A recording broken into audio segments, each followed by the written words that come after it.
Bapak Ibu hadirin yang saya hormati. Selanjutnya adalah pemaparan dari pemateri atau narasumber yang kedua, yang beliau juga sudah tidak asing lagi bagi kita, pernah beberapa kali mengisi juga, mungkin dulu pernah pada saat klinik publikasi, yaitu Profesor Dr. Insinyur R. Wahyu Widanarto, SSI MSI.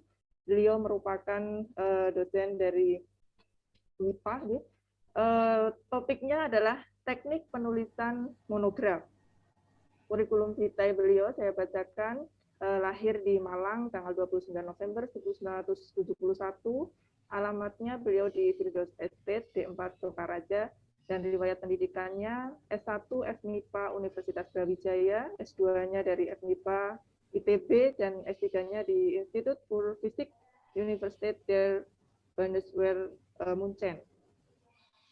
Baik, mungkin tidak berlama-lama, langsung saja kepada Prof. Wahyu, disilahkan untuk memberikan atau memaparkan materinya selama kurang lebih 1 jam. Prof. Wahyu, monggo. Ya, baik, terima kasih. Bentar, Pak, itu kan screen apa itu? Baik, terima kasih Bu Afifah atas kesempatannya. Bismillahirrahmanirrahim. Assalamualaikum warahmatullahi wabarakatuh.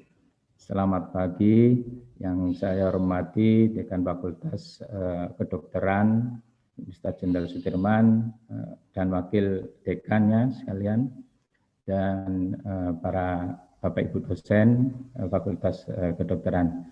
Syukur alhamdulillah hari ini kita bisa bertemu kembali, namun dalam kegiatan yang agak sedikit berbeda dengan yang dulu publikasi, sekarang monograf. Tentunya ini adalah suatu kehormatan bagi saya bahwa saya masih dipercaya untuk mengisi kegiatan di Fakultas Kedokteran. Baik, Bapak Ibu sekalian, izinkan saya untuk mempresentasikan beberapa hal berkaitan dengan monograf. Tentunya ini nanti saya mohon maaf jika nanti ada sedikit ketidaksesuaian dengan yang disampaikan oleh Prof. Imam, karena tadi saya juga mengikuti sampai habis. Oleh karena itu nanti saya mohon maaf apabila ada kekeliruan. Baik Bapak Ibu, ini coba saya share screen. Baik.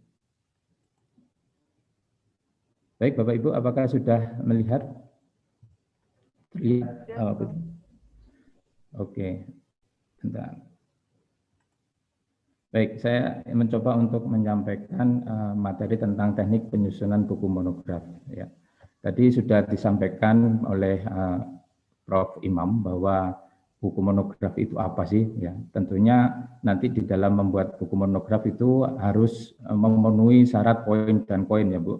Karena poinnya juga nanti ada 20, ada poinnya adalah sekitar 10 juta kalau Bapak Ibu memang berhasil membuat sebuah monograf yang sesuai dengan apa yang kita harapkan atau sesuai dengan kriteria yang ada di dikti. Baik Bapak Ibu, outline kami adalah pendahuluan, pengumpulan data, substansi monograf, dan sistematik penulisannya. Seperti tadi disampaikan oleh Prof. Imam bahwa untuk monograf itu merupakan sebuah tulisan ilmiah ya, dalam bentuk buku ber-ISBN ya, yang pembahasannya hanya satu topik dalam suatu bidang ilmu kompetensi penulis. Jadi misalkan Bapak Ibu tadi ada yang fokus pada talasemia, ya nanti Bapak Ibu jangan di talasemianya, kalau ingin monograf masuk lagi ke sub daripada itu, sehingga nanti hanya satu topik yang akan diangkat di dalam buku tersebut. Tentunya tadi disampaikan juga bahwa monograf itu merupakan salah satu bentuk rekam jejak kompetensi dari penulis. Oleh karena itu di dalam menulis buku monograf itu harus ada sitasi dari karya-karya yang telah dipublikasikan oleh Bapak Ibu. Nah, oleh karena itu nanti di dalam mensitasinya bagaimana tadi sudah disampaikan oleh Prof. Imam agar tidak terjadi plagiarisme. Nah, monograf yang diambil dari disertasi dan atau tesis itu tidak bisa digunakan untuk kenaikan jabatan akademik atau pangkat. Ini perlu diingat ya Bapak Ibu sekalian. Jadi ini berkaitan dengan monograf agar nanti bisa diakui oleh Pak Universitas. Nah, adapun ciri monograf yang pertama adalah isi buku sesuai dengan bidang keilmuan penulis. Bagaimana kalau Bapak Ibu menulis tapi tidak sesuai dengan bidang keilmuan? Ya tidak bisa. Karena apa? Karena nanti di situ ada sitasi-sitasi tadi yang menunjukkan hal tersebut. Merupakan hasil pemikiran atau penelitian yang original. Ini artinya apa? Artinya data yang kita sampaikan di dalam monograf itu memang benar hasil penelitian. Ini berbeda dengan buku ajar. Buku ajar berbeda. Nah, untuk buku monograf dan referensi itu sama. Yaitu referensi itu bukan buku berasal dari mereview buku-buku lain atau jurnal-jurnal lain, tetapi benar-benar dari hasil penelitian yang tentunya multi years. Tidak bisa 1 tahun langsung bikin monograf, tidak. Tetapi beberapa kali penelitian baru nanti diinikan. Nah, perlu diingat bahwa tadi ada pertanyaan, apakah monograf itu berseri? Namanya juga monograf. Maka di dalam satu buku itu harus tuntas, jadi tidak ada seri. Ini tadi sedikit berbeda dengan Prof. Imam. Kalau Prof. Imam ada bisa berseri, tapi kalau berdasarkan arti dari monograf itu tidak berseri. Mungkin Bapak Ibu bisa mencari di Wikipedia atau apa ya sebagai referensi. Jadi namanya mono ya, mono itu satu. Jadi di dalam satu bab itu harus selesai. Memiliki SBN. Nah, jelas ini ISBN itu kalau buku itu harus mempunyai ini. Yang D adalah tebal minimal 60. Tadi 40 itu versi lama. Ini yang terbaru 60 ya. Di mana ukurannya tetap seperti tadi 15 kali 23 itu kalau nggak salah A5 dan ditulisnya kalau dulu 1,5 spasi. Sekarang 1 spasi sehingga lebih padat tulisannya.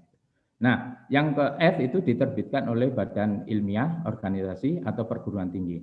Nah, ini penting sekali Bapak Ibu ketahui bahwa memang kalau buku monograf diterbitkan oleh organisasi di luar Unsud, itu boleh dinilai oleh Pakdikti. Tetapi untuk pengajuan insentif itu tidak boleh. Oleh karena itu, saya sarankan ketika Bapak Ibu ingin publikasi monograf, itu sebaiknya menggunakan Unsud Press, di mana ini merupakan salah satu strategi Unsud untuk meningkatkan jumlah buku yang diterbitkan oleh Unsud Press. Ya, ini untuk menghidupkan unit yang lain. Ya, jangan keluar. Kalau keluar berarti kan tidak bisa ada pengakuan dari Unsud Press-nya. Dan itu tidak dihitung nantinya. Baik. Tentunya tadi yang G, isi tidak menyimpang dari falsafah Pancasila dan Undang-Undang Dasar 45. Ini tadi sudah disampaikan oleh Prof. Imam, ini sama. Ya, baik. Baik Bapak Ibu, tentunya di dalam membuat sebuah monograf itu kita perlu data. Bagaimana kita bisa menulis monograf tetapi tidak punya data? Nah, tentunya data yang bagaimana yang bisa kita angkat di dalam sebuah monograf? Tadi adalah tentunya dari hasil penelitian. Jadi pengumpulan data melalui riset atau penelitian yang mendalam dan berseri ya, bersinambungan akan meningkatkan bobot atau kualitas isi monograf. Oleh karena itu di dalam sebuah monograf itu merupakan hasil penelitian yang sudah dipublikasikan maupun yang belum dipublikasikan. Karena yang sudah dipublikasikan itu digunakan sebagai referensi, sedangkan yang belum dipublikasikan itu merupakan keterbaruan dari yang diangkat di dalam buku monograf. Jadi tidak merupakan sebuah rangkuman dari publikasi yang sudah dipublikasikan, tetapi harus ada deltanya, ya, ada delta data yang berbeda dengan publikasi yang sudah karya ilmiah yang sudah dipublikasikan. Nah, di dalam membuat sebuah penelitian multi years itu memang harus kita rencanakan terlebih dahulu. Apa yang akan Bapak Ibu inginkan? Goal penelitian apa yang Bapak Ibu inginkan? Ya tentunya penelitian ini kan tidak hanya 1 tahun, 2 tahun, mungkin bisa sampai untuk meneliti sesuatu bisa sampai 10 atau 15 tahun kita nggak tahu. Ya. Nah, terus setelah Bapak Ibu menentukan goal penelitian atau subtopik yang akan diangkat di dalam sebuah penelitian, itu Bapak Ibu harus menentukan waktu yang diperlukan untuk mencapai goal penelitian tadi. Jadi Bapak Ibu ingin membuat sebuah vaksin yang murah dan sangat efektif, ya, memerlukan waktu berapa lama itu? Ya, itu.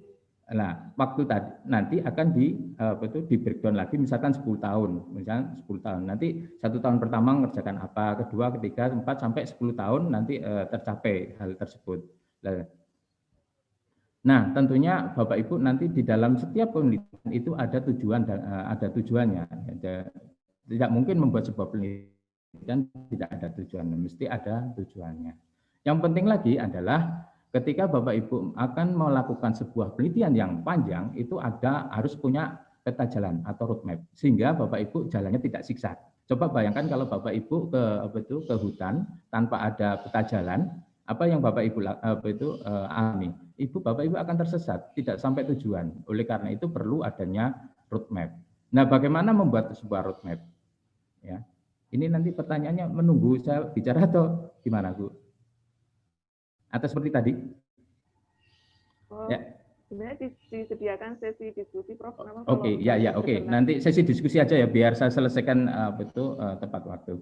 Baik. Roadmap itu bagaimana? Ya, ini mungkin Bapak Ibu di samping kita belajar tentang monograf juga bagaimana cara mendapatkan data penelitian yang berkesinambungan sekian puluh tahun. Nah, roadmap itu ini ada bentar, ini nggak kelihatan saya. Gambaran secara utuh dari penelitian multi tahun yang sudah, sedang, dan akan dilakukan untuk mencapai goal penelitian dalam rentang waktu tertentu. Nah, rentang waktu tertentu bisa sampai 10 sampai 20 tahun. Kita nggak tahu. Nah, Bapak Ibu bisa memperkirakan sendiri. Roadmap bertujuan untuk penelitian dan pengembangan, teknologi, dan produk. Jadi nanti ada penelitian dasar, ada penelitian terapan, dan penelitian pengembangan. Nah, satu roadmap penelitian dapat mencakup 3 bagian sekaligus, yaitu tadi riset dasar, riset terapan, riset pengembangan. Nah, untuk membuat sebuah roadmap itu biasanya di dalam bentuk yang paling bagus menggunakan bentuk grafik, yaitu sumbu X adalah waktunya, sumbu Y adalah kegiatan penelitian. Ya. Tentunya di sini roadmap itu bukan alur penelitian atau metode yang Bapak Ibu ajukan pada saat penelitian itu. Jadi ini berbeda. Nah, bagaimana contoh untuk roadmap itu agar nanti Bapak Ibu bisa ada gambaran ya. Nah, ini adalah sebuah contoh roadmap yang Bapak Ibu bisa tiru atau contoh ya. Bapak Ibu misalkan menggunakan model yang ke-1. Kalau saya ini menggunakan yang model ke-1. Menggunakan model ke-1. Jadi penelitiannya mulai riset dasar, misalkan menyiapkan bahannya, mensintesisnya bagaimana dan seterusnya. Setelah itu nanti diterapkan untuk apa gitu kan. Setelah itu pengembangan menjadi sebuah produk ya, sebuah produk dan dipublikasi, upskill dan seterusnya. Itu memang memerlukan waktu yang cukup lama. Jadi waktunya lama. Oleh karena itu penelitiannya akan berkesinambungan terus. Ya. Nah, nanti data-data dari untuk monograf itu bisa diambil dari sini. Misalkan di tahun pertama Bapak Ibu tentunya di dalam sebuah penelitian kan ini outputnya adalah minimal ada publikasi. Ya, tahun pertama, tahun kedua ada publikasi. Baru tahun ketiga Bapak Ibu mau publikasi atau bikin monograf. Ya, kalau publikasi ya nanti tunggu tahun keempat baru bisa bikin monograf. Karena di dalam monograf itu datanya harus ada delta dengan data yang sudah dipublikasikan. Karena data-data yang sudah kita publikasikan nanti digunakan sebagai referensi. Bapak Ibu bisa menggunakan model yang kedua. Di penelitian dasar cuman sebentar, terus di penelitian terapan sebentar, yang lama di pengembangannya. Bisa seperti itu. Bapak Ibu juga bisa memulai, tidak harus memulai dari penelitian dasar, tetapi langsung penelitian terapan dan pengembangan. Atau Bapak Ibu bisa fokus pada penelitian dasar. Seperti di MIPA, itu memang MIPA itu ya yang cocok ya di penelitian dasar. Kalau penelitian terapan dan pengembangan itu orang teknik ya, karena tidak semua segmen daripada penelitian itu bisa dimasuki oleh orang saintis, walaupun itu bisa dilakukan. Tentunya kalau bisa dilakukan, universitas harus menyediakan fasilitas atau fasilitas yang menunjang untuk penerapan ilmu-ilmu dasar tadi. Nah, Bapak Ibu bisa fokus pada terapan saja, ya, boleh, ya. Atau Bapak Ibu fokus pada pengembangan saja. Nah, itu tergantung semua tergantung pada Bapak Ibu semua. Memang yang sebaiknya adalah melalui penelitian dasar, terapan, pengembangan dan seterusnya. Seperti itu. Karena kita tahu mulai dari A sampai Z, ya. Kalau yang sekarang di Indonesia kan taunya menerapkan saja, tetapi di dalamnya kan nggak tahu. Misalkan kita menggunakan chip untuk menyimpan data. Kita kan tahunya hanya menggunakan kita menggunakan chip itu untuk menyimpan data, tetapi kan tidak tahu di dalamnya. Penelitian dasarnya kita tidak tahu. Ya, itu. Jadi ini nanti roadmap ya Bapak Ibu kalau ingin penelitiannya itu berkesinambungan dan nanti kalau mengajukan proposal, roadmap itu selalu ditanyakan ketika Bapak Ibu mengajukan penelitian dana hibah penelitian kompetitif nasional. Bapak Ibu sudah pernah mencoba? Ya, kalau belum mencoba nanti Bapak Ibu yang pertama oke lah sekarang BLU ya, nanti 2 kali penelitian baru bisa meloncat ke yang kompetitif nasional. Karena BLU ini kan tujuannya untuk membuat track record Bapak Ibu sekalian. Ya. Nah, kalau sudah terbentuk track record baru Bapak Ibu lari ke DAPM. Karena salah satu penilaian di Dikti itu adalah track record. Track record itu 40%. Jadi ketika Bapak Ibu mengajukan proposal, kalau track record-nya kurang bagus, nah proposalnya harus bagus. Tetapi kalau track record-nya sudah bagus, proposal biasa-biasa sudah bisa diterima gitu kan. Seperti itu. Baik, nah selanjutnya yang C adalah substansi monograf. Di dalam kita menulis monograf, apa sih substansinya? Ya, substansinya di dalam monograf itu ada 6. Ya, kira-kira seperti itulah. Ada pendahuluan, tinjauan pustaka, metode penelitian, hasil dan pembahasan, kesimpulan dan saran, daftar pustaka. Nah ini seperti halnya tadi ya. Jadi sebetulnya monograf itu merupakan sebuah laporan penelitian yang dibukukan gitu loh, Mbak. Ya, hanya saja ada ada gaya-gaya selingkung ya untuk penulisan monograf.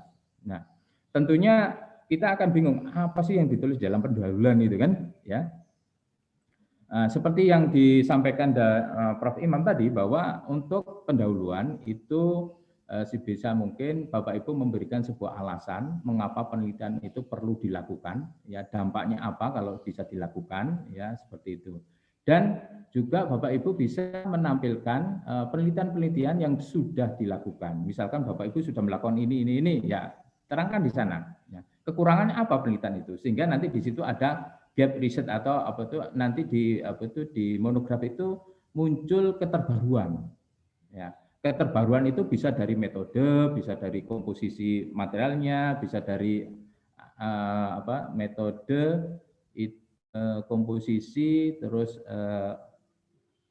bahan, ya seperti itu bisa menjadi sebuah kebaruan. Nah di dalam sebuah monograf itu ada juga rumusan masalah. Jadi keutarakan masalahnya apa, ya masalahnya apa. Nah baru nanti Bapak Ibu memberikan sebuah solusi baru yang merupakan keterbaruan daripada penelitian tersebut atau keterbaruan dari monograf tersebut.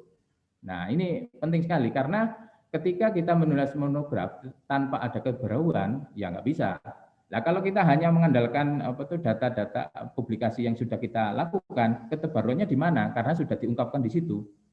Nah, oleh karena itu tadi saya sampaikan bahwa publikasi kita itu digunakan sebagai referensi sehingga kita akan memperlihatkan keterbaruan yang baru ya dari permasalahan tersebut.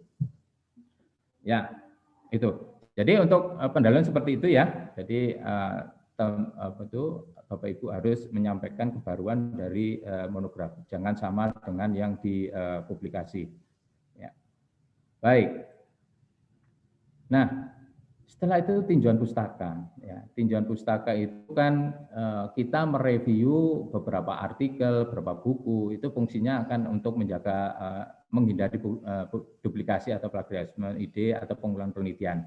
Jadi tinjauan pustaka itu menggambarkan perkembangan terkini, state of the art, tentang ilmu pengetahuan dan teknologi dari topik bidang ilmu yang diteliti. Nah, itu apakah yang kita teliti itu sudah ketinggalan zaman atau belum kan bisa dilihat dari sini. Yang kedua adalah tinjauan pustaka itu untuk menentukan gap dan kontribusi hasil penelitian terhadap bidang ilmu yang diteliti.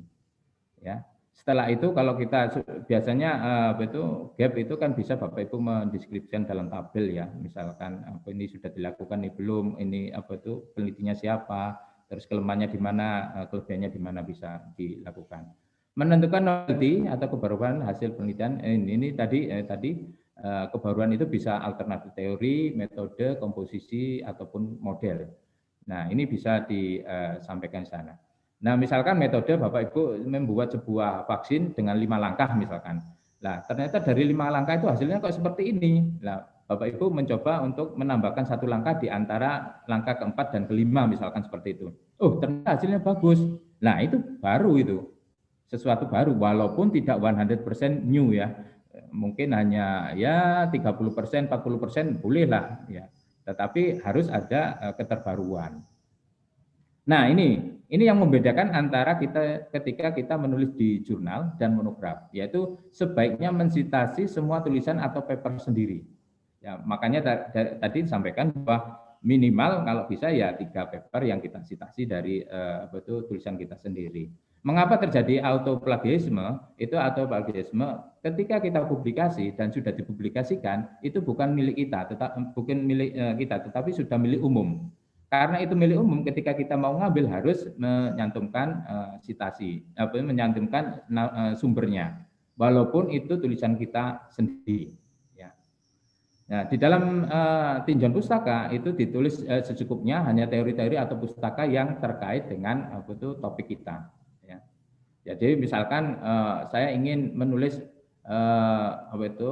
laser itu ya. Ya, laser itu nanti ya mulai karakteristiknya, cara kerjanya, manfaatnya dan seterusnya itu khusus untuk laser. Tidak boleh kemana-mana. Tidak boleh membahas misalkan ada laser, ada las kabin misalnya, enggak boleh. Harus laser semua seperti itu. Jadi tidak boleh ada. Nah, bagaimana Pak kalau itu agak melebar? Tapi hasil penelitian itu namanya buku referensi. Ya, buku referensi kan juga hasil penelitian. Jadi kalau misalkan tadi tentang penyakit talasemia misalkan tadi ya.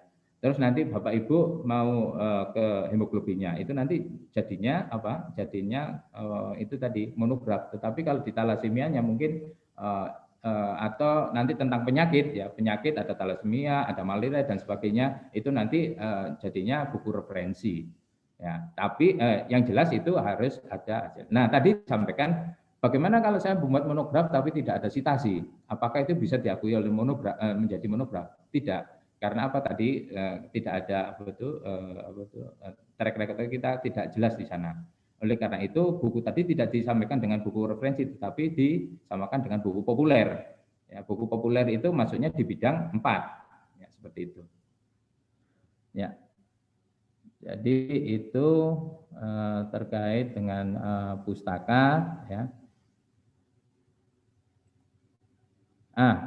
Untuk metode penelitian, ya, yang ketiga metode penelitian tadi disampaikan bahwa sebagai syarat itu dinyatakan sebagai monograf ada metode penelitian. Nah, di dalam metode penelitian itu bisa ditampilkan secara eksplisit, ada dalam satu bab tersendiri metode dan karakterisasinya misalkan seperti itu, atau metode pembuatan apa gitu, boleh ditampilkan secara eksplisit, boleh juga dimasukkan di dalam tinjauan pustaka atau pembahasan, hasil dan pembahasan, itu boleh saja. Karena ini kan tidak seperti laporan penelitian atau jurnal ya. Kalau jurnal memang penelitian, metode penelitian itu, metode eksperimennya itu harus eksplisit di dalam satu bab tersendiri.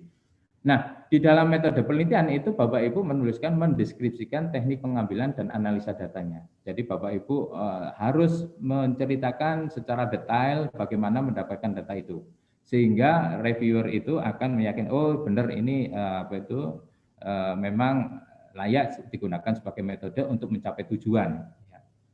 Nah, instrumen-instrumen yang digunakan ini sangat penting sekali. Bapak Ibu harus mencantumkan instrumen, baik itu mekanismenya, namanya maupun ininya mereknya. Bapak Ibu boleh menyatakan merek. Ini dimaksudkan apa? Kalau Bapak Ibu menyantumkan merek, orang akan misalkan SEM itu buatan Zul. Ya, orang sudah memikir, oh kalau Zul itu sudah kelas tinggi gitu kan. Orang akan menanyakan lagi berkaitan dengan SEM. Dan yang dalam metode penelitian, Bapak Ibu harus mendeskripsikan langkah-langkah atau urutan yang harus diikuti dalam pemakaian instrumen yang tidak umum.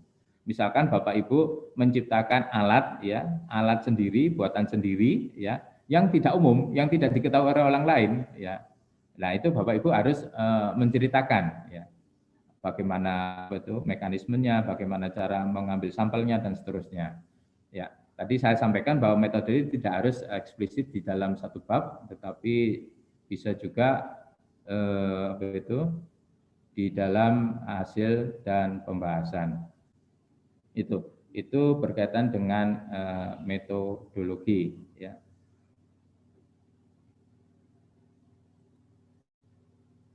Yang keempat, ini saya bicaranya agak cepat ini karena waktunya. Iya, nanti ada diskusi. Hasil dan pembahasan itu merupakan bagian paling penting dari monograf di mana analisis kritis terhadap hasil dilakukan. Nah, di dalam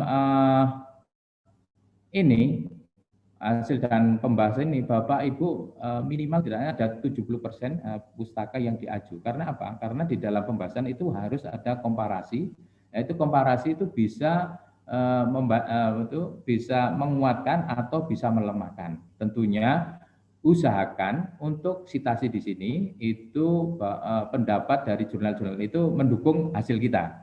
Jangan sampai yang kontra. Kalau kontra nanti, kalau terlalu banyak yang kontra, wah ini baik, dianggapnya nanti tidak berhasil penelitian itu, gitu kan. Jadi itu. Nah, bagaimana pustaka yang bisa diaju ya? Nanti ada pustaka primer yang tadi sampaikan. Pustaka primer itu yang bagaimana yang terdiri dari jurnal, ya, paten, ya, atau disertasi. Untuk skripsi tidak. Nanti ada itunya. Jadi fungsi citasi di dalam hasil pembahasan itu sebagai pembanding atau penguat hasil hasil penelitian yang Bapak Ibu peroleh. Kalau banyak artikel-artikel yang mendukung hasil kita, ya itu bagus, ya. Tapi kalau tidak, ya kita harus berargumen lebih keras lagi, gitu ya. Jadi kalau sejalan itu kan argumennya tidak terlalu keras, tetapi kalau kontra itu harus kita argumennya harus benar-benar benar-benar meyakinkan, ya, bahwa hasil kita itu memang lebih baik atau lebih berhasil dibandingkan yang lain. Nah, adapun keterbatasan dari hasil yang dipresentasikan atau teknik yang digunakan dalam penelitian harus dijelaskan. Misalkan ada keterbatasan, misalkan karena alat kita hanya bisa mengukur sampai ukuran mikro, maka ketika ada sesuatu yang ukurannya di bawah itu, maka katakan saja bahwa alat kita hanya mampu mengukur yang mikro, yang nanonya tidak bisa terlihat. Nah, tentunya di dalam menyajikan hasil dan pembahasan itu kesalahan logika dan fakta itu harus dihindari. Logikanya harusnya ke kiri, loh ini kok ke kanan gitu kan, itu harus dihindari. Atau faktanya itu menurun, tapi kita katakan naik, itu tidak bisa. Jadi faktanya ada gambar itu naik, tapi dikatakan turun, itu harus dihindari. Nah, tentunya untuk mendukung argumen kita harus menampilkan atau menambahkan ilustrasi yang relevan dan mendukung hasil. Ilustrasi itu bisa berupa gambar, ya, bisa berupa tabel. Jadi ilustrasi merupakan pelengkap naskah dan harus diceritakan dalam naskah. Jangan sampai Bapak Ibu menampilkan gambar tetapi tidak ada cerita tentang gambar tersebut di dalam naskahnya atau di dalam teksnya. Nah, sebaiknya memang dalam satu gambar itu satu paragraf utuh menceritakan tentang gambar tersebut. Karena gambar itu bisa bisa menceritakan 1000 cerita dari gambar itu, karena mungkin tinjauan dari sisi yang berbeda-beda. Dilihat dari segi kacamata ini bagaimana, dari sana bagaimana, itu kan tergantung interpretasi kita. Oleh karena itu di dalam satu paragraf itu harus utuh, ya, menceritakan menceritakan gambar tersebut atau tabel tersebut secara lengkap dan komprehensif. Ilustrasi bisa dalam bentuk tabel seperti yang Bapak Ibu lihat di sana, itu ada tabel modelnya seperti itu ya. Ada tidak kotak-kotak ya tabel, hanya ada baris atas dan baris penutup bawah dan pembatas antara judul dengan data.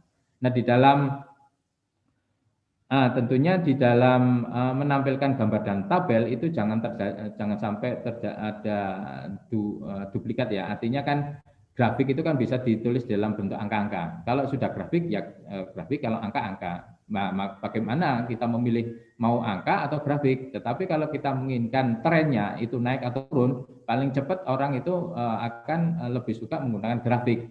Ya, begitu ada grafik kan tahu trennya. Oh, ini naik, ini turun, ini standar. Tapi kalau angka-angka apalagi datanya itu banyak sekali.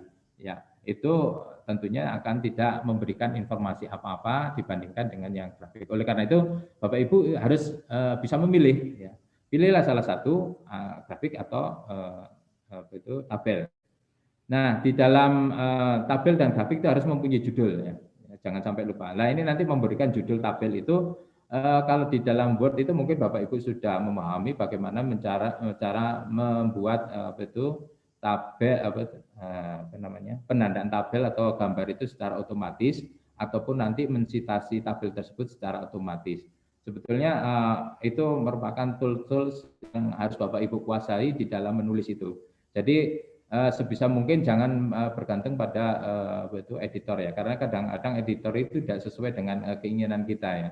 Ya seperti itu. Jadi sebaiknya nanti Bapak Ibu membuat sebuah template. Nah, template itu sudah langsung otomatis. Kalau membuat bab 1 judul ini, nanti subbabnya langsung otomatis terisi. Nanti juga membuat daftar isinya juga langsung otomatis. Semua serba otomatis. Itu akan meringankan beban Bapak Ibu ketika menulis. Ya, itu. Itu dan setiap kolom di dalam tabel ya seperti yang terlihat pada gambar ini. Ini kursor saya terlihat atau tidak, Mbak? Ini yang terlihat ya. Itu harus mempunyai judul ya. Kalau tidak mempunyai judul bagaimana? Harus ada judul ya, setiap kolom mempunyai judul. Nah, yang berikutnya adalah gambar. Ya, gambar itu bisa berupa grafik, foto, diagram, bahkan ataupun peta. Ya. Gambar itu harus clear, jelas. Jangan gambar yang hasil cropping dari tempat lain atau dari download dari tempat lain. Ya, kalau bisa gambar itu memang jelas ya, dan informatif. Jangan sampai gambarnya udah buruk kecil-kecil lagi ya. Ya itu akan bikin mata jadi sakit ya. Yang berikutnya adalah penggunaan simbol, satuan angka penting dan angka di belakang koma, angka penting di belakang koma harus konsisten. Jadi simbolnya misalkan kalau kalau tekanan itu P ya, misalkan seperti itu. Satuannya ATM atau milibar kan bisa saja satuannya. Kalau semua pakai milibar ya milibar. Kalau ATM ya pakai ATM ya. Ya seperti itu. Jangan ada yang milibar ada yang enggak konsisten ya. Terus angka penting itu dimaksudkan kalau di belakang angka itu ada 2 ya 2 atau 3 dan seterusnya.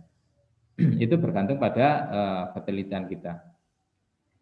Nah, perujukan ilustrasi itu menggunakan penomoran ya, misalkan tabel 1.1, artinya itu tabel 1 bab 1.1 nomor 1 dan seterusnya. Itu bisa kita buat secara otomatis ya. Jadi Bapak Ibu nanti tidak usah repot-repot lagi ya, seperti itu. Hanya saja perlu belajar sedikit. Mungkin Bapak Ibu ya waktunya tersita dengan pasien, tidak sempat itu, ya mungkin bisa asistennya yang bisa mengerjakan. Gitu. Nah ini adalah salah satu contoh ilustrasi dalam bentuk grafik. Sebisa mungkin data-data yang berasal dari alat kan biasanya kan kita mengukur itu kan ada data Excel-nya. Nah itu data Excel-nya kadang-kadang juga alat tersebut mengeluarkan grafiknya. Nah, jangan dari situ, harus data Excel-nya kita ambil, setelah itu kita olah di dalam sebuah program. Nah, saya sarankan untuk kualitas yang baik, jangan pakai Excel, tetapi pakai Origin. Origin lah kalau nggak salah 100-an ribu lah yang yang bacakan, yang beli di Tokopedia. Saya beli di Tokopedia itu Origin kira-kira 120-an. murah meriah. Itu bisa dipakai selamanya dan gambarnya kualitas lebih bagus dan bisa kita model-model seperti ini yang seperti pada gambar 4. Nah, itu angka, satuan dan seterusnya itu harus jelas, harus clear. Nah, ketika kita di monograf mungkin memungkinkan untuk membuat bentuk grafiknya berwarna ya, enggak masalah. Tetapi kalau harus warnanya harus black and white itu ya harus ada simbolnya ya. Oleh karena itu nanti saya pikir tidak terlalu sulit untuk membuat monograf dengan grafik yang berwarna. Karena percetakan unsur itu tidak mahal kok, murah sekali ya. Jadi nanti seperti itu. Ya, jangan lupa dipercetakan unsur ya, jangan di tempat lain. Kalau di tempat lain nanti Bapak Ibu tidak dapat, akan kehilangan insentif 10 juta untuk yang tahun ini. Untuk apa itu? Untuk peraturan yang lama. Untuk peraturan yang baru belum tahu karena ini kondisinya seperti ini. Baik, ini adalah ilustrasi dalam result and discussion. Nah, ini ada kesimpulan dan saran. Apa yang ditulis di dalam kesimpulan ya, itu merupakan poin yang menggambarkan temuan penting dari penelitian tersebut ya. Jadi bukan menuliskan kembali metodenya, hasilnya ini tidak, tetapi merupakan langsung fokus pada temuan yang penting dari penelitian tersebut sesuai dengan tujuannya. Ya. Kalau tujuannya mencari mencari virus, ya virus A itu, maka nanti kesimpulannya ya telah ditemukan virus A dengan kondisi seperti ini dan seterusnya. Jadi kesimpulan itu adalah menjawab tujuan daripada penelitian itu. Nah, tujuan itu ada kaitannya dengan rumusan masalahnya. Ya. Nah, di samping itu kesimpulan harus memperkuat originalitas dari karya yang disajikan. Jadi benar-benar ini memang hasil dari karya Bapak Ibu sekalian. Tentunya kalau dari penelitian saya pikir jarang sekali kita menampilkan data orang lain ya. Tentunya data dari kita sendiri. Yang berikutnya adalah ditulis singkat, padat, dan jelas. Jangan terlalu panjang, ya panjang sekali, panjang lebar, sehingga tidak fokus pada tujuan itu sendiri dan temuan penting di dalam penelitian itu sendiri. Itu berkaitan dengan kesimpulan dan saran.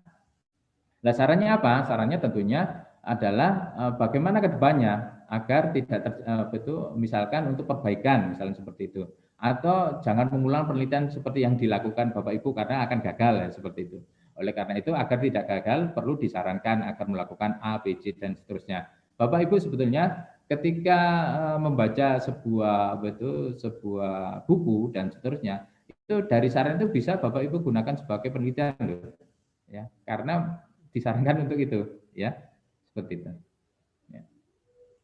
Nah, yang terakhir itu daftar pustaka. Daftar pustaka ini sepele, tetapi ini memang syarat wajib menurut saya. Karena apa? Karena tidak ada daftar pustaka, monograf tersebut tidak diakui. Ya, daftar pustaka ini merupakan data primer ya dari jurnal, paten dan itu sekretari tidak diperbolehkan. Nah, daftar pustaka kadang-kadang ketika kita membuat sebuah buku ya dengan dengan daftar pustaka dengan pustaka yang banyak sekali, itu kita akan kesulitan mengaturnya ya. Oleh karena itu Bapak Ibu saya sarankan berkali-kali walaupun baik itu di pelatihan monograf, pelatihan penulisan proposal, pelatihan penulisan karya ilmiah, itu saya sarankan menggunakan referensi manager untuk mengatur penulisan referensi ya. Seperti contoh di sana itu ada numbering ya, menggunakan nama angka ini nanti harus muncul di naskah ya. Setelah itu namanya atau alfabetik ya, menggunakan nama, tahun dan seterusnya. Itu ada style-style sendiri. Oleh karena itu agar tidak selip antara daftar pustaka yang ada di naskah dengan yang ada di daftar pustaka yang ada di naskah dan pustaka yang ada di daftar pustaka, maka sebaiknya menggunakan referensi manager. Ini contohnya saya ini sudah mengumpulkan sekitar 1.000 kalau nggak salah 1188 artikel yang saya download dari jurnal internasional. Nah, ini bagaimana caranya kok bisa banyak gitu ya? Ketika saya menjadi reviewer artikel manuskrip di jurnal terindeks Scopus atau di Elsevier, itu saya dapat free selama 1 bulan untuk mengakses artikel-artikel yang ada di sana. Nah, itu saya gunakan. Saya merem saja, pokoknya yang penting topiknya ini saya download semua, satu download. Jadi dalam 1 hari itu maksimal 75 artikel. Ya, download. Nah, apakah dibaca? Dan bacanya nanti ketika kita punya ide, oh mau penelitian ini, punya nggak saya artikel tentang ini? Oh ada, tinggal ngambil saja. Nah, bagaimana agar itu tersimpan rapi? Ya menggunakan manajer ini. Bagaimana kalau disimpan di directory tersendiri? Ya kesulitan, kita harus mencari-cari gitu kan. Kalau di sini kan begitu ada judulnya kan tinggal klik aja, nanti sudah masuk ke ke artikelnya. Itu saran dari saya ya. Nah, di samping itu manajemen referensi ini itu memiliki keutamaan ya, ada 5 keutamaan, yaitu salah satu indikator kredibilitas suatu karya ilmiah ya. Yang kedua adalah jumlah referensi banyak sehingga perlu pengaturan. Kalau cuman referensinya cuman 5 saja sih nggak masalah, tapi kalau sampai di atas 30 itu kan kerepotan kalau terjadi misalkan kita nulis banyak, ada referensi banyak, tahu-tahu dihapus. Ketika hapus, berarti nanti referensinya kan harus berubah lagi. Nah, itu yang kita tidak inginkan. Baik itu babnya atau persamaannya dan sebagainya. Persamaannya bisa kita bikin otomatis. Tinggal update, langsung terupdate semua menggunakan MS Word. Menjaga konektivitas antara citasi dalam teks, mempermudah penulis untuk mengubah dari satu tipe ke tipe lain, misalkan dari tipe numerik ke tipe alfabetik, karena untuk proposal proposal hibah kompetisi nasional itu menggunakan numerik ya, kalau nggak salah arahnya mirip seperti Nature ya, pakai 1 titik dan seterusnya. Yang kelima adalah meringankan beban kerja penulis. Jadi kadang ketika kita menulis itu yang paling males kan referensinya itu. Jadi harus mengurutkan, harus harus ngecek ada enggak di naskah dan di daftar pustaka dan seterusnya. Nah, dengan referensi manager ini Bapak Ibu tidak mengalami kesulitan. Nah, saya sih menggunakan Mendeley ya. Bapak Ibu bisa menggunakan Citaro, bisa menggunakan Jetgraph atau menggunakan EndNote dan seterusnya. Kalau yang free itu yang ini, yang Mendeley ini sudah terhubung dengan Scopus kalau nggak salah. Nah, yang D, sistematika penulisan apa saja yang kita tulis di dalam buku monograf. Yang pertama adalah judul ya. Judul itu ya harus spesifik karena ini monograf ya, harus spesifik ya. Harus misalkan tentang material magnetik ya, judulnya harus spesifik ke magnetik tersebut ya. Ini yang kedua adalah prakata. Nah, prakata itu beda dengan kata pengantar ya Bu ya, Bapak Ibu sekalian. Kalau prakata itu dari kita sendiri, kalau kata pengantar itu dari orang lain. Nah, prakata itu isinya apa? Isinya ya jelaskan bahwa jelaskan secara eksplisit bahwa buku ini adalah buku monograf dengan judul A dan merupakan hasil penelitian tahun sekian sampai sekian ya, datanya baik sudah dipublikasikan atau yang belum dipublikasikan. Nah, itu untuk menjaga bahwa itu memang kompetensi kita gitu kan. Ada daftar isi, daftar gambar, daftar tabel, pendahuluan ya, perumusan masalah, tinjauan pustaka. Nah, metode itu bisa secara eksplisit, hasil dan pembahasan itu tidak harus eksplisit hasil dan pembahasan gitu tidak, tetapi bisa mungkin nanti ada contohnya, ada kesimpulan dan saran.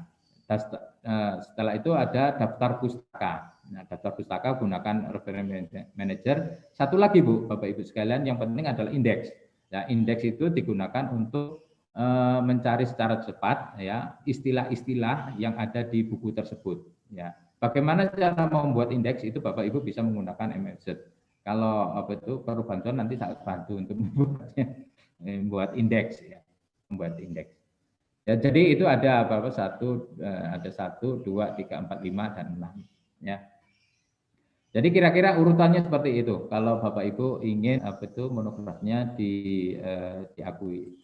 Nah, ini adalah salah satu contoh daftar isi yang pernah saya buat, ya. Ada pendahuluan, ada metode. Nah, hasil pembahasannya itu langsung saya mengacu ke apa yang topik apa yang saya angkat di sana. Ya, ada kesimpulan, ada saran, dan ada indeksnya. Begitu Bapak Ibu. Jadi ini dibuat secara otomatis semua. Oleh karena itu nanti dalam pembuatan template itu sebisa mungkin langsung dibuat secara otomatis itu. Jadi nanti tinggal update-update saja. Bagaimana bayangkan kalau kita mengurutkan nomornya dan seterusnya. Saya pikir ini tidak terlalu sulit. Baik Bapak Ibu, itu kiranya yang bisa saya sampaikan. Mohon maaf apabila ada salah kata, ada kekeliruan. Terima kasih. Waktu saya kembalikan ke Bu Afifah. Terima kasih Prof. Wahyu atas pemaparannya yang sangat menarik nih tentang teknik penulisan monograf, detail sekali. Dipersilahkan kepada Bapak Ibu para peserta, monggo apabila ada pertanyaan bisa disampaikan langsung atau bisa menuliskan juga di kolom chat. Monggo. Pak Tirta mau bertanya, Pak Tirta? Oke, terima kasih Bu Afa atas waktu dan kesempatannya. Oke, Prof Wahyu, sedikit mungkin pertanyaan dari saya gitu ya Prof. Kalau kita menyusun suatu penelitian, tentu ada roadmap jangka panjang yang akan kita hasilkan dalam suatu produk akhir lah untuk sebagai satu capaian dari suatu penelitian. Nah, apabila ini menjadi sebuah buku monograf yang tersusun secara parsial, misalnya pada beberapa tahun menjadikan satu buku, lalu selanjutnya menjadi beberapa buku lainnya. Nah, sebenarnya kalau misalnya kita ingin melihat dari sudut pandang yang berbeda, karena pemahaman saya tadi dari Prof Wahyu, kita tidak bisa menuliskan sama dengan sudut pandang dari artikel yang sudah kita publikasikan. Tentu harus kita tulis untuk buku monograf ini, sudut pandangnya harus berbeda, karena ini akan sangat erat kaitannya dengan novelty apa yang baru dihasilkan dari buku monograf tersebut. Nah, pertanyaan saya adalah seberapa dalam sebenarnya yang harus kita bahas dari buku monograf ini, Bro? Wah, kalau tadi memang saya sampaikan bahwa untuk membuat monograf itu memang ada sesuatu yang baru, dan sesuatu barunya itu memang hasil penelitian yang belum dipublikasikan, sedangkan yang sudah dipublikasikan itu sebagai referensi. Nah, bagaimana secara dalam, sedalam apa ya, sedalam-dalamnya Mas, semakin dalam semakin bagus. Oleh karena itu di dalam melakukan penelitian kan tidak bisa 1 tahun, kalau 1 tahun ya belum, masih kulitnya ya sampai 3 tahun gitu Mas. Ya kalau bisa sedalam-dalamnya Mas.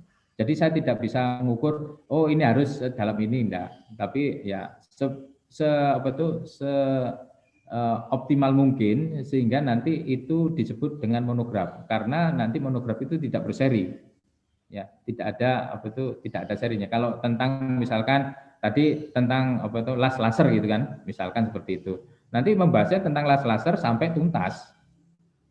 Ya.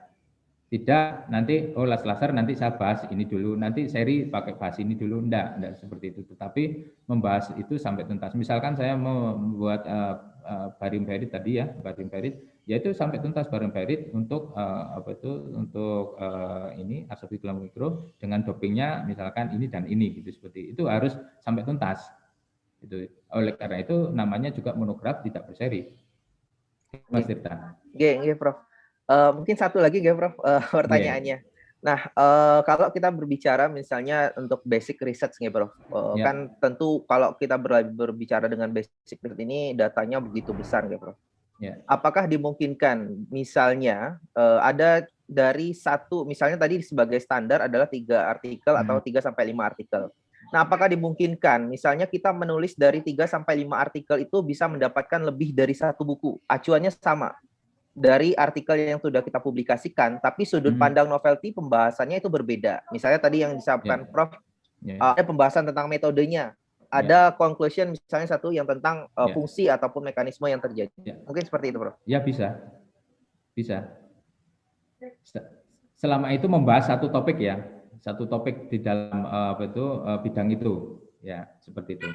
Jadi tadi misalkan membahas tentang molekulernya saja, terus nanti bahas tentang itu lagi, tapi dibahasnya bukan molekulernya, tapi bahas tentang apanya gitu. Tapi sampai tuntas itu, Mas. Ya, seperti itu. Boleh, Mas. Jadi di dalam 5 artikel tersebut boleh digunakan sebagai referensi untuk dua lebih dari satu buku monograf. Yang penting di dalam monograf itu ada sesuatu data yang baru berbeda dengan data-data yang sudah dipublikasikan. Tapi kalau semua itu data-data yang sudah dipublikasikan, ya berarti pengulangan penulisan berarti kan, begitu. Yang penting ada deltanya. Seperti Bapak Ibu misalkan membimbing mahasiswa. Mahasiswa ada hasil penelitian. Oh ternyata kok bagus ya hasil penelitiannya. Bapak Ibu tidak serta-merta menulis terus sebagai first author ya mengambil data tersebut, tidak bisa. Tetapi bisa dilakukan ketika Bapak Ibu menambahkan data sehingga nanti datanya agak sedikit berbeda dengan data yang diperoleh dari skripsi tadi. Gitu. Tidak boleh langsung mengambil data mentah langsung diambil, ditampilkan situ, diakui sebagai hasil penelitiannya. Walaupun Bapak Ibu sebagai pembimbingnya. Nah, ketika nanti membuat monograf maupun jurnal, itu nanti mahasiswanya harus diikutkan di sana. Ya. Tidak boleh karena itu mahasiswa, ya udahlah saya sendirian saja nulis, walaupun tulisannya nanti datanya berbeda. Tidak seperti itu. Harus melibatkan mahasiswa tadi. Itu Mas Tirta. Nggih, matur nuwun Prof. Iya, sama-sama. Baik, terima kasih Pak Tirta. Ini masih boleh bertanya?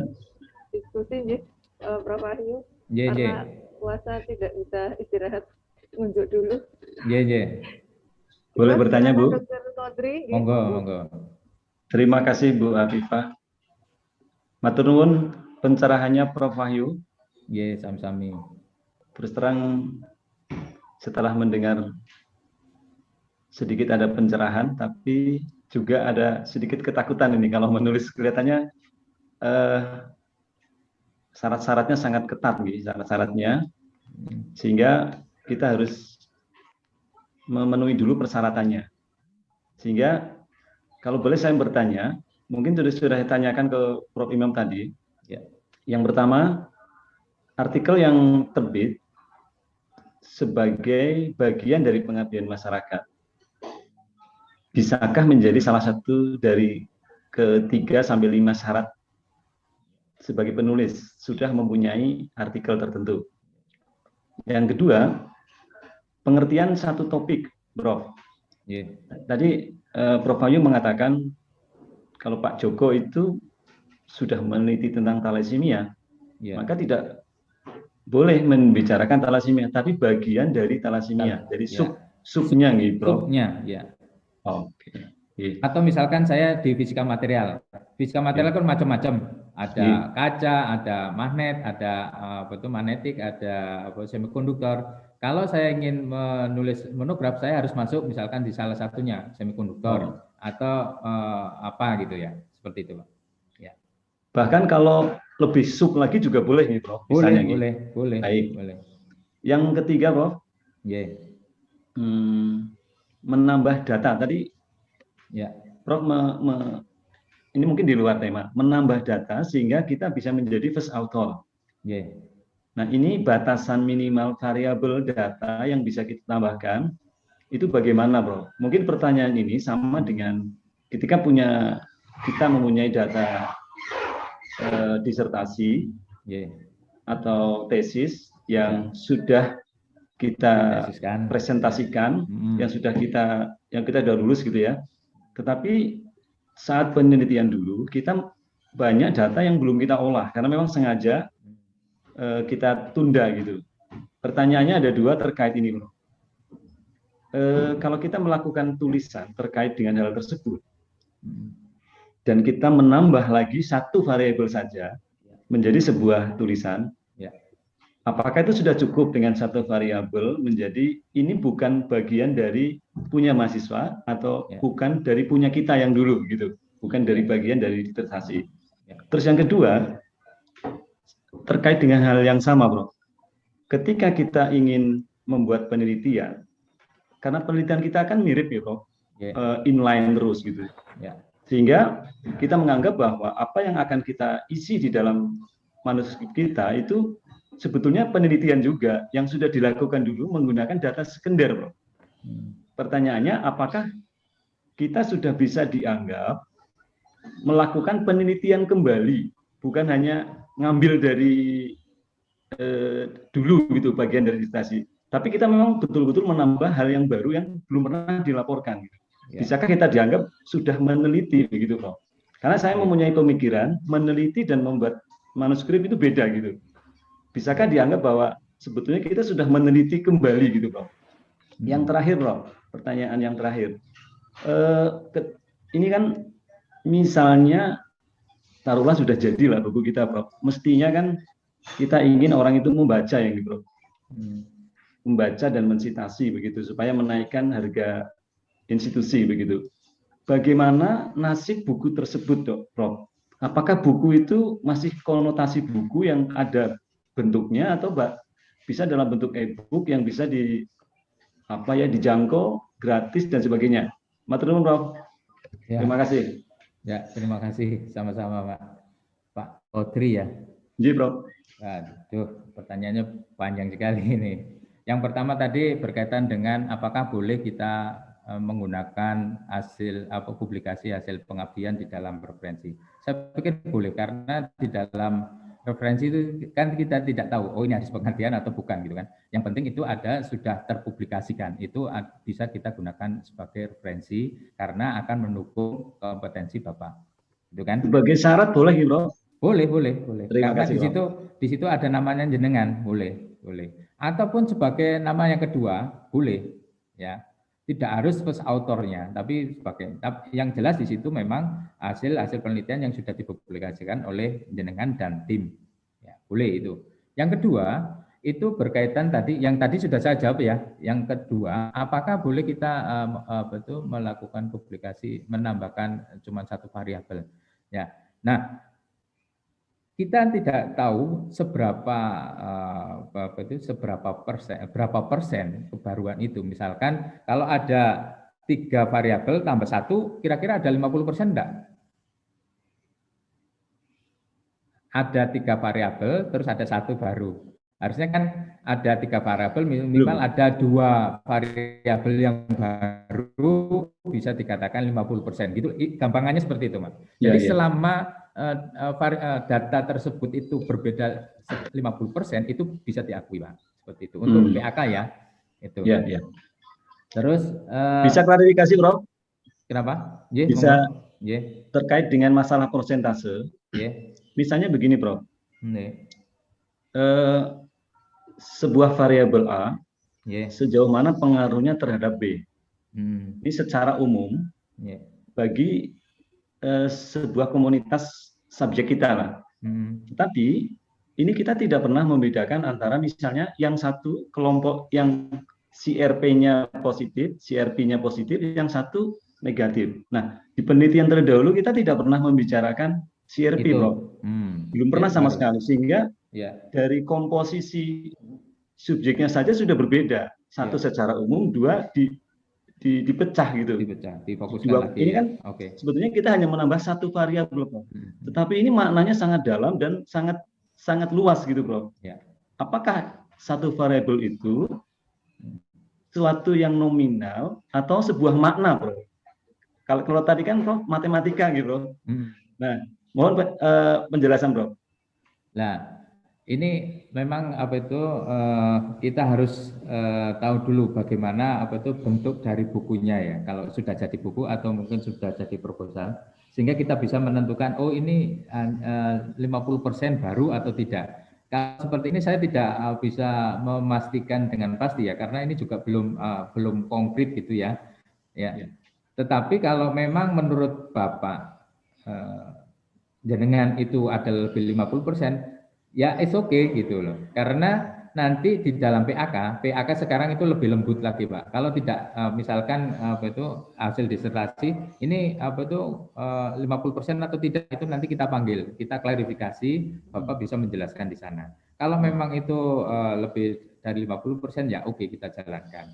Nah, tentunya ketika Bapak Ibu melakukan penelitian, variabel-variabel itu kan banyak di dalam satu penelitian. Ya misalkan yang pertama ngambil hanya 2 variabel yang berpengaruh, terus nanti ditambah lagi itu boleh Pak, boleh, enggak apa-apa. Oh iya. Ya. Memang di dalam membuat tadi yang inline manuskrip apa Pak tadi ya? Ada data sekunder ya? Ji. Apakah itu sudah bisa dikatakan melakukan penelitian? Ya tentunya datanya kan berbeda ya sudah penelitian Pak, walaupun nanti metodenya sama, gitu kan? Satunya menggunakan penelitian, satunya menggunakan data sekunder gitu atau gimana? Nah itu nanti bisa di dalam muaranya, di hilirnya nanti Bapak menambahkan satu lagi data, bisa dirangkum satunya penelitian, satunya menggunakan data hasil penelitian, satunya menggunakan data sekunder. Nanti Bapak bisa menambahkan bagaimana kalau digabungkan gitu seperti itu. Itu bisa. Mohon maaf, Prof. Ya. Ini semua satu data sekunder dari disertasi atau tesis lah ya. Tapi satunya adalah data yang belum kita publikasi, Prof. Masih kita simpan gitu. Iya, nggak apa-apa. Termasuk meneliti ini, Prof. Iya. Baik. Iya, Prof. Ya. Terus apalagi Pak tadi buku itu sudah. Nasib buku, Pak. Nasib buku. Ya nasib buku ya kalau tidak ada yang membaca ya berarti dia ada di lemari gitu kan. Nah, bagaimana agar bisa dibaca oleh orang lain ya salah satunya mengonlinekan. Nah, mengonlinekan itu kalau sudah ada penerbitnya harus minta izin.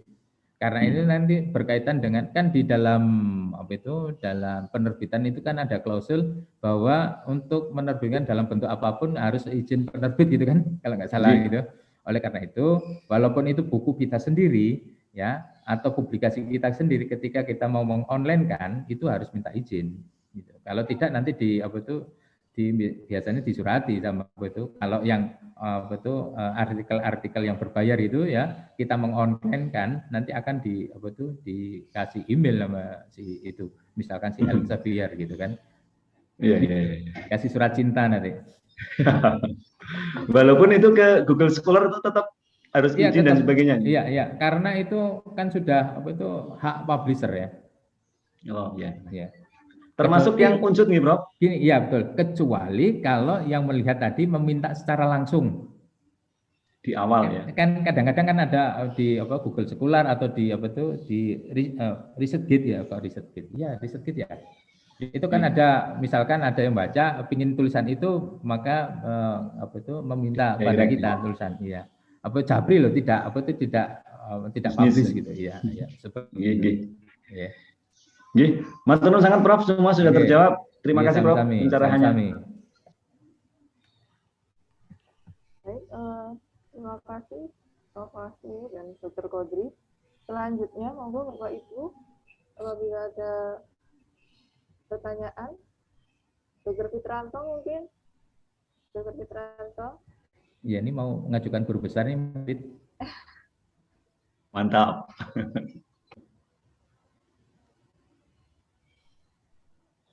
Dokter siapa ini yang sudah banyak Dokter Joko Mulyanto barangkali mau bertanya, Dok.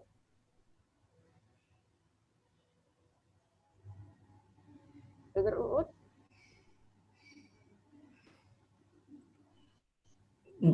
Ini masih memperhatikan Bu Afifah karena ternyata kliang-kliang. Matur suwun Prof Wahyu atas pencerahannya yang luar biasa. Mudah-mudahan nanti kami bisa menyusun. Hanya saja kalau monografi itu tidak bisa digunakan sebagai syarat guru besar ya. Oh, tidak bisa nih, Prof. Tidak bisa. Maksudnya gimana, Prof? Jadi untuk kan untuk menjadi guru besar itu kan ada syarat khusus ya. Syarat khusus itu berupa artikel ya bereputasi terindeks bereputasi. Nah itu SJR-nya jurnalnya harus di atas 0,5 itu bisa baru bisa digunakan sebagai syarat khusus untuk guru besar. Tapi kalau belum pernah publikasi di jurnal dengan SJR 0,5 ya jangan harap bisa. Karena itu syarat. Kalau syarat itu tidak penuhi berarti gagal gitu.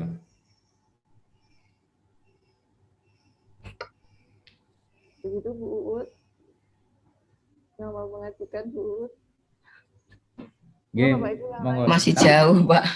Tapi jangan khawatir, menjadi guru besar untuk melangkah ke guru besar itu kan karir kita itu untuk dosen kan jelas sekali. Kalau ingin menjadi guru besar atau naik pangkat itu kan langkahnya yang harus dilakukan ini kan sudah jelas.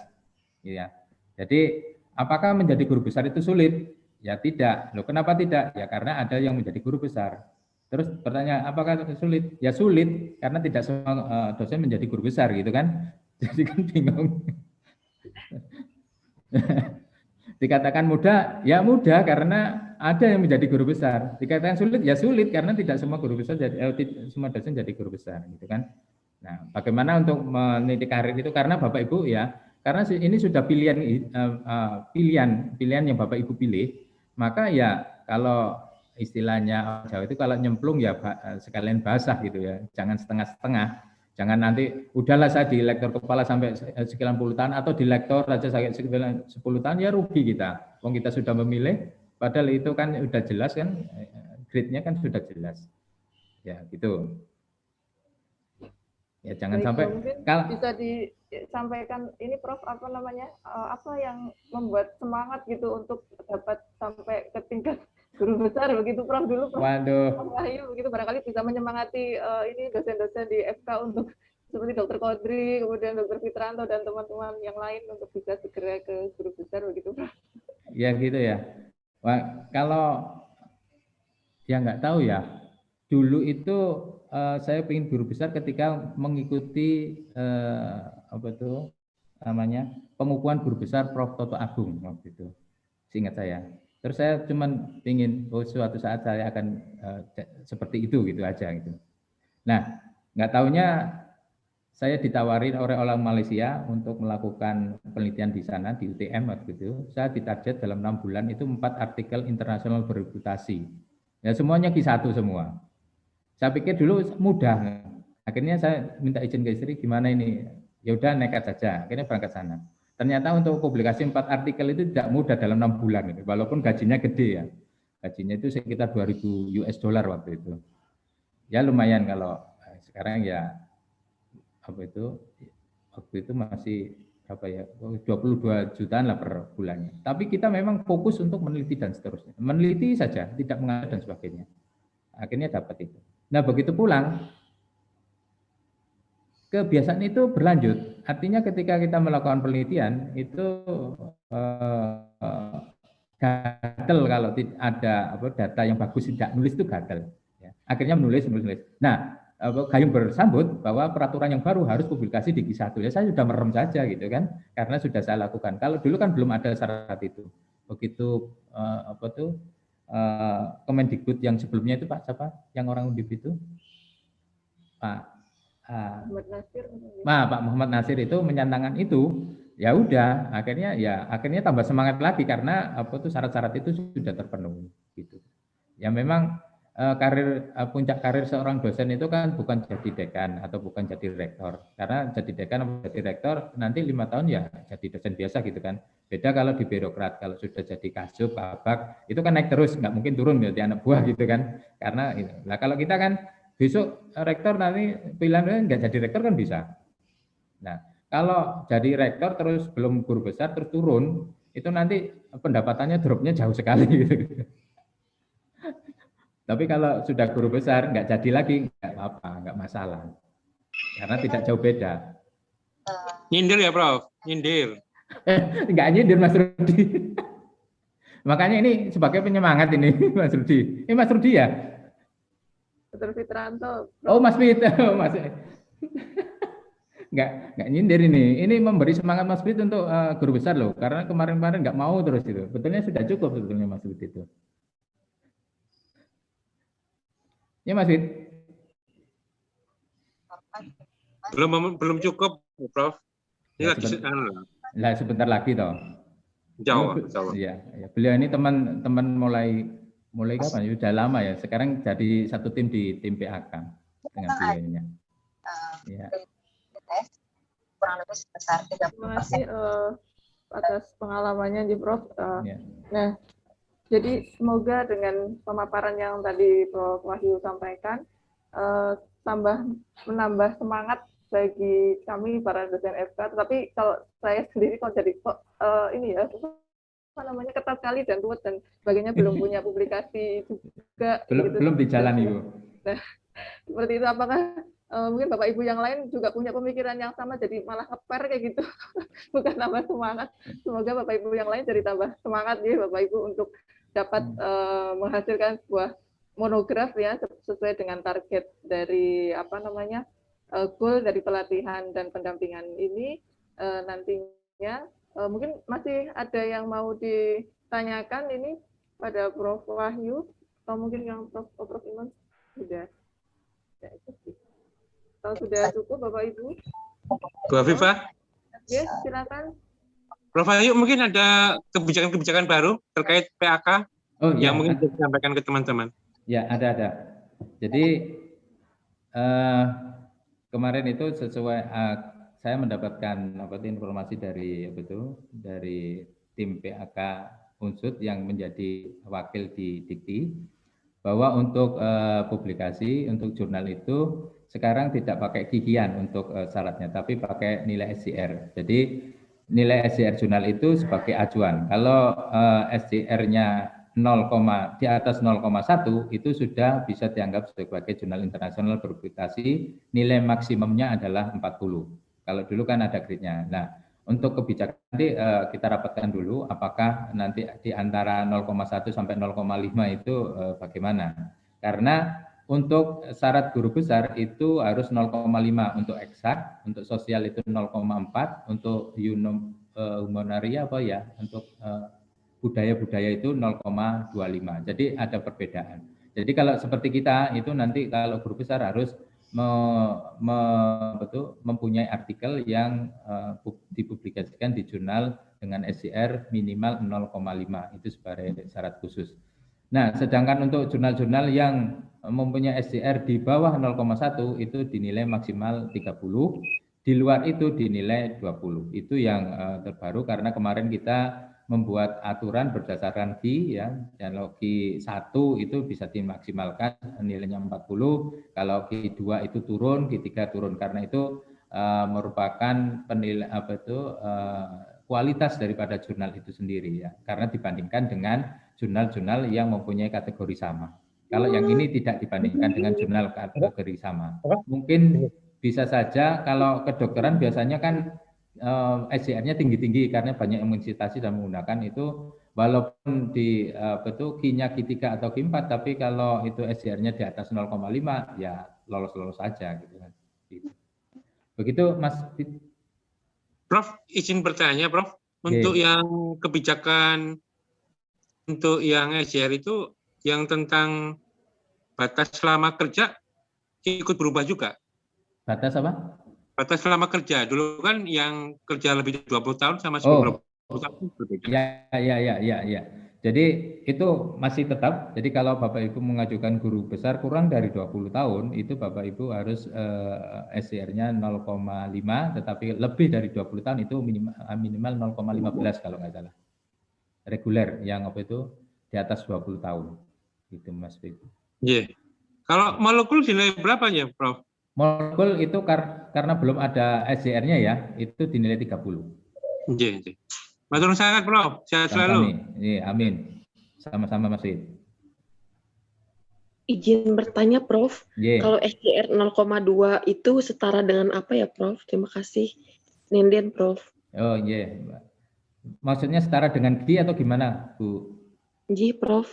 Setara dengan Q atau tidak? Atau bagaimana, Prof, penilaiannya? Kalau jadi saat ini itu acuannya adalah SCR. Kalau SCR 0,2 itu sekitar Q4 atau Q3 saya nggak tahu. Tapi kan di SCR Simagonya kan terlihat di situ. Oh ini SCR-nya 0,2 dalam kategori ini Q3 misalkan seperti itu.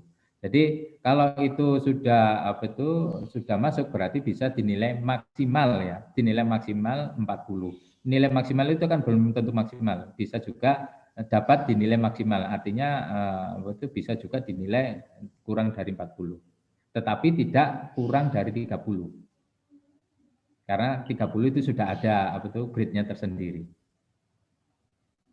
Baik, Prof. Terima kasih. Iya, sama-sama. Terima kasih, Dr. Nenden. Dari Bapak Ibu yang lain, ini sudah cukup, ya? Sudah jelas ya.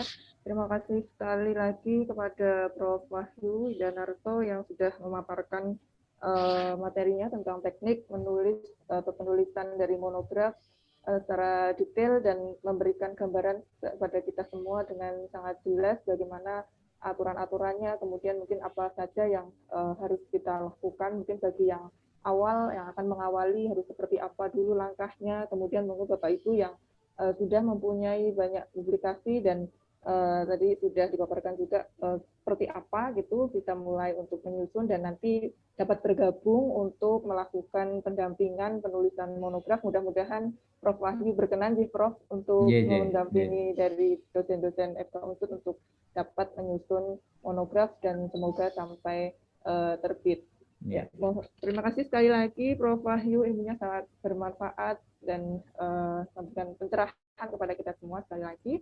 Dan pada Bapak Ibu yang sudah berkenan mengikuti diskusi ini sampai akhir dan masih ada satu hal yang penting lagi nanti akan disampaikan oleh Pak Tirta.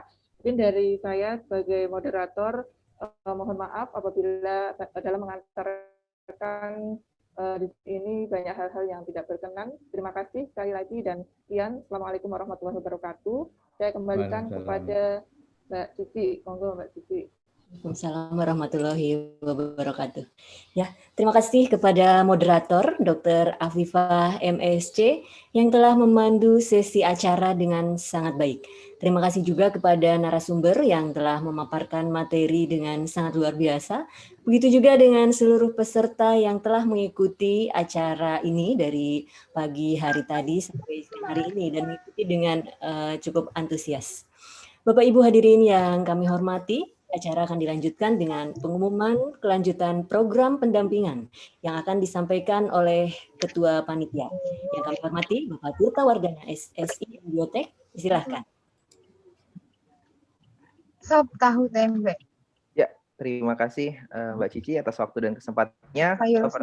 Pertama-tama saya ucapkan terima kasih pada Prof. Imam dan Prof. Wahyu atas pemaparan materi yang luar biasa yang menggugah semangat dari teman-teman, mudah-mudahan untuk menyelesaikan kegiatan penulisan buku monograf ini. Nah, di sini saya mewakili sebagai ketua panitia dari kegiatan pelatihan penulisan dan pendampingan penulisan buku monograf, serta mungkin juga mewakili dari UPPM, sangat berharap besar bahwa kegiatan ini bisa memberikan dampak terhadap Bapak Ibu semuanya, terutama dapat memberikan hasil yang nyata berupa draft penelitian. Nah, untuk itu kami dari panitia setelah kegiatan seminar ini memberikan suatu atau memfasilitasi proses kegiatan pendampingan yang akan kita lakukan untuk bersama-sama yang nantinya akan dipandu dan dibimbing insya Allah oleh Prof. Imam dan Prof. Wahyu. Di mana di samping itu kami pada saat kegiatan ini memberikan 2 sertifikat kepada Bapak Ibu semuanya sebagai peserta. Yang pertama adalah sertifikat kegiatan seminar pada hari ini. Lalu yang kedua adalah sertifikat pendampingan penulisan dengan jumlah setara 81 JP. Yang mana hal tersebut juga setara dengan sebesar 1 SKS untuk BKD. Tapi tentu dengan syarat dan ketentuan yang berlaku.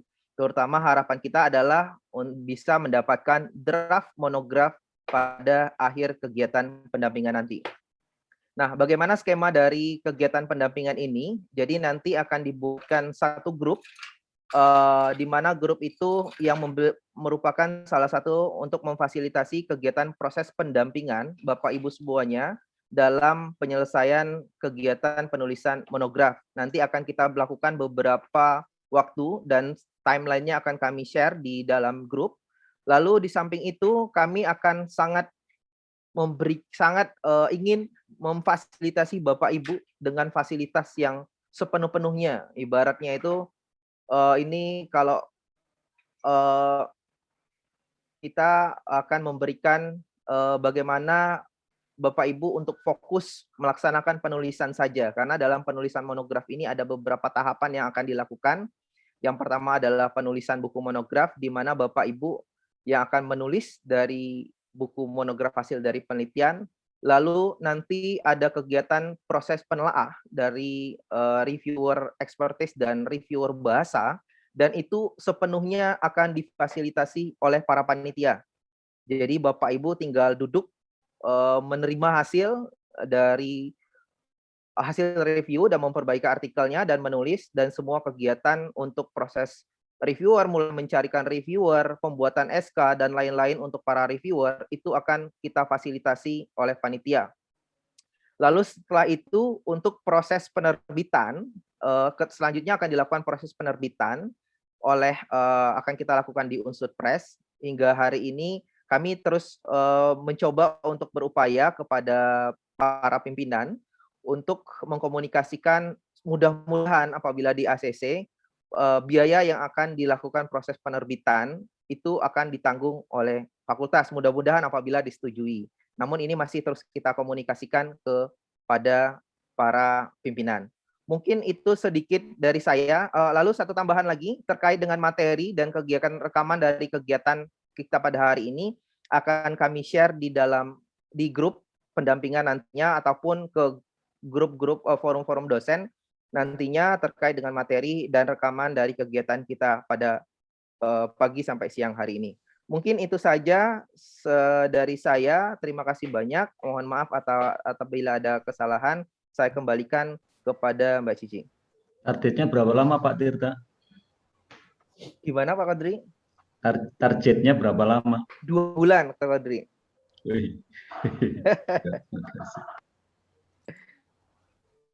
Ya, baik. Terima kasih kepada Pak Tirta. Dengan demikian, acara pelatihan dan pendampingan penulisan buku monograf telah selesai. Sampailah kita pada akhir acara, yaitu penutup.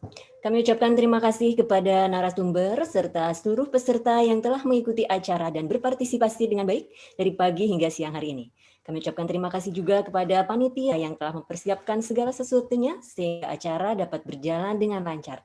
Saya mewakili seluruh panitia mengucapkan mohon maaf yang sebesar-besarnya apabila ada hal-hal yang kurang berkenan. Sebelum kita tutup, kita akan berfoto bersama terlebih dahulu. Jadi mohon kepada seluruh peserta untuk bisa mengaktifkan videonya dan tersenyum ke arah kamera.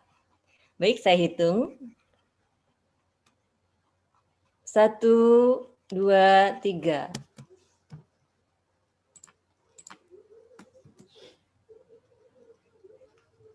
Ya. 1 kali lagi. Senyum. Ya. 1, 2, 3.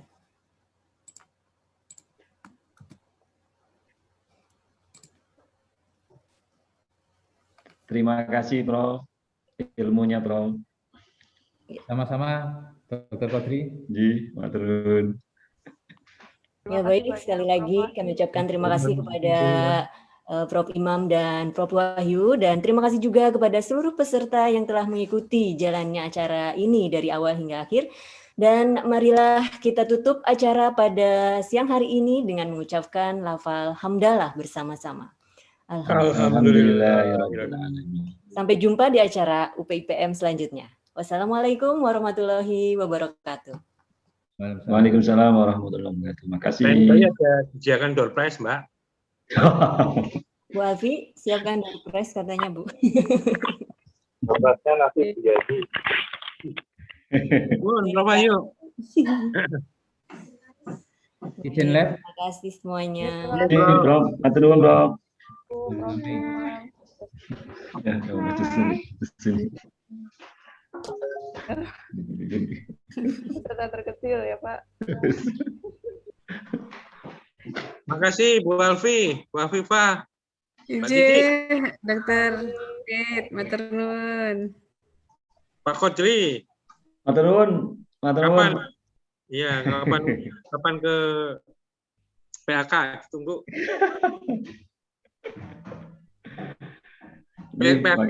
Pak. Ji. Siap, Pak. Live ya. Matur nuwun sangat semuanya, makasih. Arfi sudah bisa download ini materinya? Sudah, ada. Tapi yang Prof. Imam enggak ada ya? Di-share dari beliaunya mungkin nanti via Pak Tirta. Minta Pak Tirta aja ya. Kalau yang Prof. Wahyu udah? Oke, siap. Nanti saya tanyakan ke beliau. Bu Alfi, Pak Tirta, terima kasih ya izin live. Matur nuwun sangat. Mbak Cici matur nuwun. Mbak Cici ini dari kampus apa dari rumah? Dari rumah. Niatkan Bu pakai batik loh. Ya, batik baru. Terima kasih semuanya. Assalamualaikum. Matur nuwun sangat. Waalaikumsalam.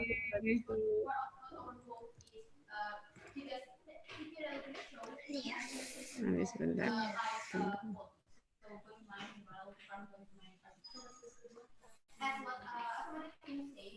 Pak Ade kan mana? Ini kayaknya ditinggal operasi deh. Udah yuk. Ya, izin live nih, Bu Alfi. Terima kasih. Nah, iya, nanti sertifikatnya menyusul ya. Belum ini.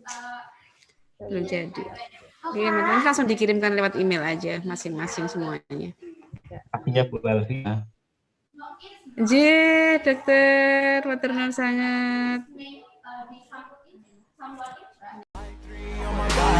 I'm an icon, man. And my girl about a 10. I should fuck her in the Benz.